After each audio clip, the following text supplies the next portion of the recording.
The man angrily punched the steel plate, but found that his fist had turned a metallic color. He could not believe his eyes, so he hurried to the hospital for an examination. But the doctor told him very bad news.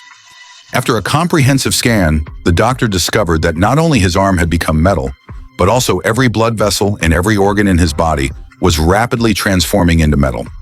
If it could not be controlled soon, his entire body would eventually become harder than titanium alloy. But strangely, every organ in his body was still functioning normally.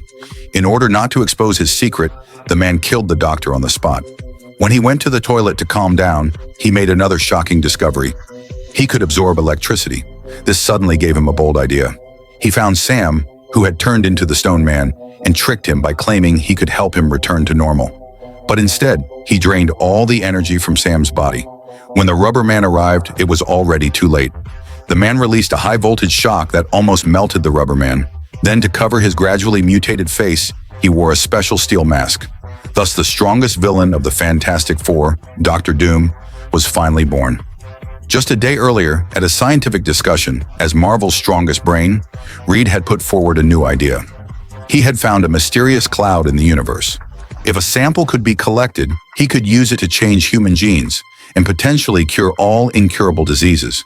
But the project required huge funding, so Reed sought out his old classmate, Victor. Knowing Victor's scientific level, he readily agreed. Soon they traveled to the space station. In the middle of their work, Reed suddenly noticed an anomaly. He found that the cloud had arrived 7 hours ahead of schedule. He immediately reminded the operator to return to the cabin. But by that time, the cloud had already reached the operator. Even though he reacted quickly and jumped back to the ship, it was still too late. The energy engulfed not only the operator and Mr. Fantastic, but also Susan, who was in the rear. She too was struck by the cloud. Fortunately, the ship withstood the attack, and the people returned safely to Earth.